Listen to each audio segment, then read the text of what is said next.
Hey everybody, Prepper Nurse 1 here. Today is Tuesday. It is the 8th of February 2022. I guess in my second video yesterday I said 2021 again, but I'm getting better. I'm working on it. I'm trying to be more conscious of it, and before you know it, heck, by December I'll have it down that we're in 2022, So, too funny. So, interesting stuff. Okay, I want to get right into the topic of this video. Really want to get into this, and I had it in my head, and I'm trying to remember how I was wording it. Hold on a second. Let's see if I can remember now. Well, I can't remember how I was going to word it. I'll figure that out for the title of the video. But I want to talk about a real epidemic, a real issue that we have in this country. While everybody has been focusing on the virus, which, is a real threat, obviously, there are issues, especially if you are a compromised person and have comorbidities, it definitely is going to be, you're at much higher risk. But let's talk about a true problem that we have in this country that's not being talked about, that there is no plan to stop it, okay? And this is something I'm going to tell you what, guys, this really, really bothers me. This is something that has affected me directly in my life as well, not me personally, but somebody that I cared about. We have a huge, huge opioid crisis in this country. Now let's remember, I want you guys to remember, how did it start? How did the opioid crisis start? Well, Big Pharma, who y'all trust so much, right? They wouldn't do anything underhanded just to make money. No, silly people. We can trust Big Pharma. Remember that. I want you to remember that. You can trust Big Pharma. They released this little pill that helped with pain, and so all of a sudden, this was the magic thing, and doctors were prescribing it like it was candy.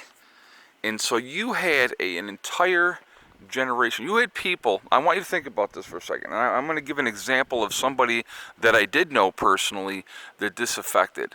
And I'm not going to say who that was, but I'm going to kind of give you his story a little bit. There was a young man that I took care of his grandfather.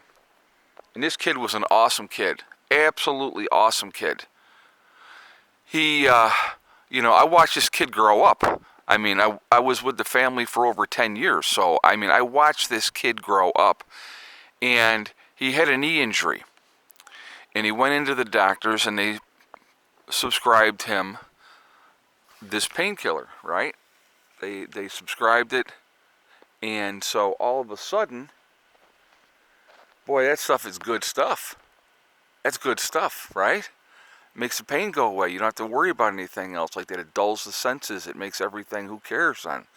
And there has been a habit and a history with people, especially people with addictive personality types, of abuse of opioids. I mean, I don't care, and what we're talking about is Oxy. That's what we're talking about, just to be 100% clear. Now, you can lump Vicodin, Percocets, all those things into that same type of category, but Oxy is its own little special kind of hell for people. Well, what happened was this kid ended up stealing, robbing, lying, doing all kinds of stuff that were completely outside of his nature, which was not him at all, because of that little pill. All right? He eventually ended up in jail. And while he was sitting in that jail cell, I think a lot of realizations came on for him. And I'm happy to say in his case, he turned his life around. That young man is now going to school at Penn State to become a lawyer. And I want you to think about that journey that somebody went through there. But unfortunately, not all these stories out there, folks, have a happy ending. We have lost more people in this time that the virus has started to opioid addiction than we have to the virus. But nobody. So maybe I'll do the title of The Real Crisis in America. Maybe I'll do that. I think might be a good title, if I remember. But we've lost more people to opioid addiction than we have to the virus. And when I say more people, you're talking mothers, middle-aged people, teenagers. We've lost an entire younger generation that we're never going to get back. They're not coming back, strictly because of drug addiction brought on because of being prescribed narcotic medication, turned into addiction. Now, some of the times, and let me just put this out there. I'm not saying that all these people are innocent victims and poor them and blah blah blah. Some of these people abuse their prescriptions, but the issue was the addiction level of these medications, which Big Pharma knew. Okay, there's been settlements in many states by attorney generals. Not nearly enough money, in my opinion. Okay, to settle these lawsuits that were put against Big Pharma. And we're talking billions of dollars, guys. We're not talking millions. We're talking billions of dollars. But not a drop in the bucket to the profit that these companies made by making these pills and causing just anguish and horror and everything, for families. And the thing is, a lot of these people that became addicted and had to end up losing marriages and, losing loved ones and destroying families, all right? There's no accountability for that. Big Pharma don't ever take any personal responsibility for any of that stuff. And that's a problem. So this is, to me, it's the bigger crisis, because here's the other problem. Really, nothing's being done about it. Not really. Okay, so they stopped giving out the prescriptions. They started cutting back and saying, oh, wow, we can't be giving this out like candy anymore. All right? Can't be doing it. But what they've done instead, obviously, what the problem is, you've already had this whole group of people that were now addicted to pain medication.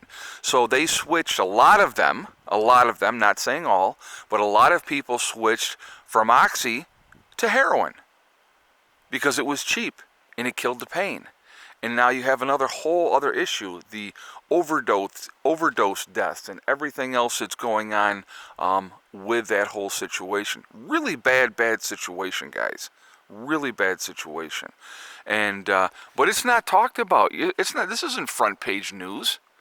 No, we're going to talk about, because somebody up in the convoy up in Canada, some individual that, who knows, maybe a government plant, you never know, with a Nazi flag, right? With a Nazi flag, that's going to make headline news. Because we have to discredit what they are doing by any means necessary. That would be the governments. They have to discredit that movement to make them look bad. So they'll throw that up there, and then you get that weak individual for a leader. We have one down here too, guys. So I'm not just harping on your boy Trudeau up in Canada. We have a weak leader here in the United States as well. You have that situation happening, and he's out there saying, well, we're not going to allow these Nazis to determine what is going on with, it's just, they will grasp at any straw that they can possibly do to discredit what is going on, to try to turn popular opinion. This is a game that's been going on forever and ever and ever. And so, that is something that we all need to pay attention to and realize that we're being manipulated. Now, obviously, there are people on the other side of the aisle that will grasp onto that and go, see, look at this. Oh, my God, it's the rise of right-wing extremism. Guys, I'm going to tell you what. I don't see any jackboot Nazis marching down the block by the thousands, okay?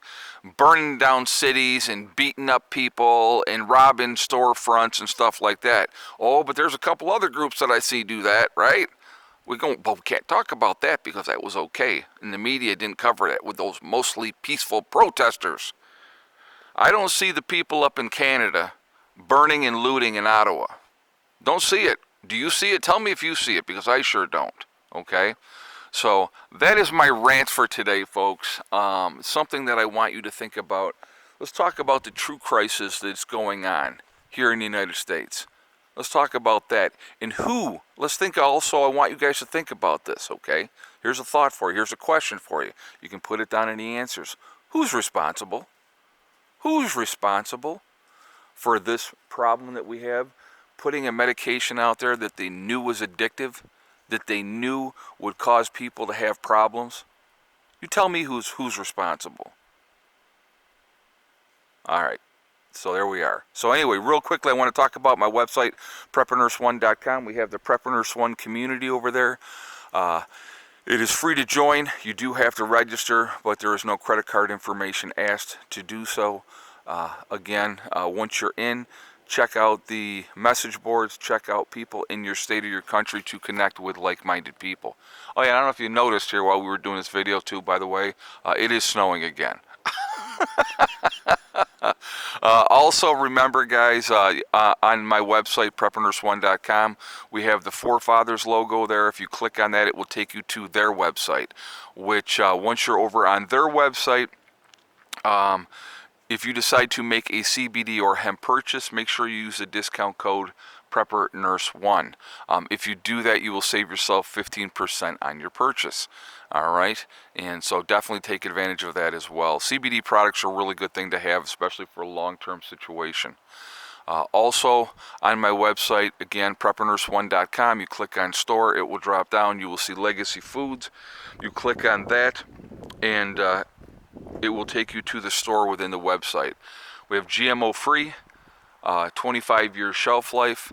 It is made in the United States. It is also vegetarian, but there are beef and chicken options available as well.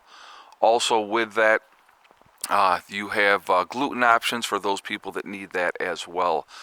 Again, it is the largest portion size of any of the other freeze-dried food companies, so it's definitely something you should be taking advantage of.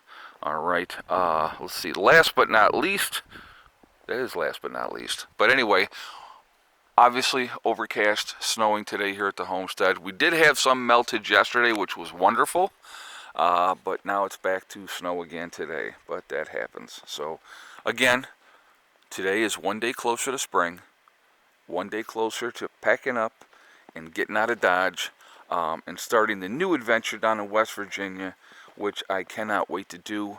I'm looking forward to having, more time, both ends in the spring and in the fall, or early winter, to be able to continue to work on projects and not basically be locked in, grinding it out, waiting for the crappy weather to stop, and those type of things.